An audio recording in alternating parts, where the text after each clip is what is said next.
반갑습니다. 소윤섭의 팟캐스트입니다. 오늘은 학교 교육에 관해서 논의를 해보겠습니다. 학교 교육도 국가 경쟁력의 하나랍니다. 대한민국의 학업성 취도는 코로나19의 유행 속에서도 상위권의 수준을 유지하였다는 보도가 있었습니다. 한국, 일본, 싱가폴, 대만은 학업성 취도가 올라선 반면에 전 세계 학생들의 수학, 과학, 그리고 읽기 실력은 현저히 떨어졌다는 2022년에 실시한 국제학업성 취도 평가를 발표하였죠. 한국 학생의 학업성 취도는 전반적으로 수준 상승을 하였을까요? 한국 학생의 상위권과 하위권의 상황은 전혀 다르다는 것입니다. 중위권과 하위권은 전 세계 학생들과 별반 차이가 없다는 것이지요. 그렇다면 상위권의 학생들이 평균 수준을 올려놓았다는 상황으로 되는 건가요? 한국 사회와 같은 몇 개국을 제외한 세상 사회는 상위권의 학생들조차도 수준 평균은 낮아졌다는 추론이 된답니다. 그런데 세상 사회의 교육당국은 재미있는 입장을 내놓았답니다. 자신들은 학생들의 수준 향상보다는 학생 행복에 더 중점을 두었다는 말을 하였답니다. 학생 행복이 높아질 수 있다면 학업 수준이 낮아지는 상황은 감안할 수 있다는 시각이지요. 세상 사회의 선진국 중에서는 학교 교육이 국가 경쟁력으로 자리 잡은 경우가 많아요. 한국 사회는 중고등 과정에서 최고의 상향점에 올라서지만 대학과 사회인의 과정에서는 그 상향점의 지표선은 내리막길로 들어서고 있지요. 반면에 세상 사회는 중고등 과정에서 평균이하일지라도 대학과 사회인의 과정에서는 최고의 상향점에 도달하고 있지요. 그렇다면 한국 사회와 세상 사회가 지니고 있는 학교 교육의 차이점은 무엇일까요? 여러 가지가 있겠지만 소윤섭의 팟캐스트는 학생 행복에서 찾는답니다. 학생 행복은 다른 것이 아닙니다. 학생들의 학업 수준이 상위권, 중위권, 하위권의 환경 속에서 들러리로 전락시키지 않는 상황이지요. 학생 개개인들의 재능과 능력을 키워줄 수 있는 학생 행복에 있답니다. 상담사님, 한국 사회는 전통적으로 교육열이 매우 강하잖아요. 그래서 사교육도 늘어나 있고요. 한국 사회는 자원이라는 것은 사람밖에 없어요. 열강의 틈바구니에서 국민을 보호하고 짊어지고 가야만 하는 소수의 인재들은 오랜 세월 속에서 필요하였고요. 한마디로 한국 사회는 모두를 기다려줄 수 있는 여유도 없었고 상황도 아니었잖아요. 보릿고개를 해결해야 하고. 고도 성장을 이루기 위해서는 빨리빨리의 문화와 소수의 인재들은 필요할 수밖에 없었는데 그 점에 관해서는 어떻게 생각하십니까?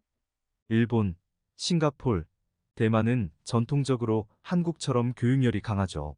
그래서 사교육도 강하고요. 일본, 싱가폴, 대만은 한국처럼 상위권의 학생들이 평균 수준을 올려놓았을 겁니다. 상위권의 학생들은 자기 주도의 학습을 충분히 할 수 있기 때문에 코로나19의 환경 속에서도 학업 수준을 스스로 올려놓았을 겁니다. 교육열이 강하였다면 더욱 그러하겠죠. 어느 사회이든지 동량이 될 수 있는 소수의 인재들은 존재한답니다. 그 동량을 찾아내고 보호하는 것도 국가 경쟁력의 하나이죠. 그런데 그 동량은 책임을 가지는 인재들로 커나가야 한답니다. 국가와 국민을 책임지는 동량으로 만들어야 하는 것이죠. 능력과 재능만 가지는 인재들은 계승이라는 것이 없어요. 자신들로 모든 것이 끝나게 되는 것이죠. 대한민국이 후진국 또는 개발도상국의 환경 속에서는 소수의 인재들로 한국 사회를 발전시킬 수 있었지만 선진국의 환경 속에서는 그렇지 못하답니다. 선진국의 기반에서는 국민 수준도 함께 성장해야 한답니다. 만약에 후진국과 개발도상국의 소수의 인재들로 선진국 사회를 유지하게 된다면 국민 수준은 더 이상 발전할 수 없답니다. 후진국과 개발도상국의 수준으로 머물게 되는 것이죠. 선진 시민의식의 선진국으로 일컬어지는 세상 사회를 확인한다면 자국 사회를 이끌어가는 것은 소수가 아닌 다수가 된답니다. 대기업보다는 제조업의 강소기업과 자영업의 다수가 그 주인공이지요. 대기업은 글로벌 기업으로 자국 사회가 아닌 세상 사회로 진출하고 있답니다. 선진 시민의식의 선진국은 다수의 능력과 재능을 찾아주고 수도 없는 기회를 주고 있지요. 소수는 국가와 국민을 책임지는 동량으로 키워내고요. 한국 사회의 정치를 보더라도 개발도상국에 머물고 있다는 것을 확인할 수 있답니다. 한국 사회는 정치의 선진국은 아니랍니다. 선진국이라면 정치에 계승이 있어야 하는 것이죠. 한국 사회는 5년과 4년의 환경으로 모든 것이 종결되고 있어요. 대한민국의 성공이 선진국의 정치라고 한다면 진보와 보수의 성공은 개발도상국의 정치라고 하지요. 대한민국은 국민을 발전시키지 못하고 있답니다. 소수의 인재들인지 아니면 국가와 국민을 책임지는 인재들인지 하여간 그렇답니다. 상담사님, 국가 경쟁력의 교육으로 말하다가 그 별 볼 일 없는 정치로 빠지십니까? 우리 아이들을 행복하게 만들려면 어떻게 해야 하는지 말씀해 주시겠습니까? 한국 사회를 보면 나도 화가 난답니다. 4차원 생활의 진보와 보수의 카르텔과 사이비 종교단체의 사람들이 다 해먹고 있잖아요. 법치국가가 말만 법치국가이지 국민은 죽도록 고생만 하고 있어요. 죄송합니다. 4차원 생활의 사견이 좀 길었네요. 어쨌든 한국 사회의 학교 교육은 개발도상국의 소수의 기반이 강하게 남아있답니다. 다수의 능력과 재능을 찾아주지 못하고 있어요. 관포지교의 관중의 이야기를 하나 들려드리지요.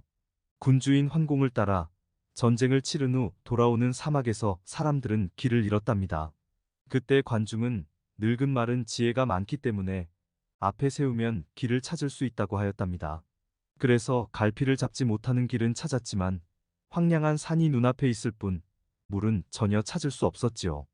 병사들이 목이 말라 어려움에 처하게 되자 스뿡이 환공에게 말하였답니다. 개미의 굴은 언제나 물길 위에 있다고 말하였지요. 그 말에 개미굴을 파보았더니 정말 물이 나와서 병사들은 갈증을 해소하였답니다. 관중과 스뿡의 소수의 능력도 있었지만 말과 개미의 다수의 지혜도 있었답니다. 수많은 다수의 지혜를 찾아주지도 못하고 보호해주지 못한다면 한국 교육은 개발도상국에 머물게 되지요. 선진시민의식의 선진국은 소수와 다수의 모든 이들을 중요하게 생각한답니다. 그래서 국민의 행복을 최우선으로 하지요. 우리 아이들을 행복하게 해주는 것은 여러분들에게 달려 있습니다. 이상으로 소윤섭의 팟캐스트를 마치면서 다음 시간에 다시 뵙겠습니다. 감사합니다.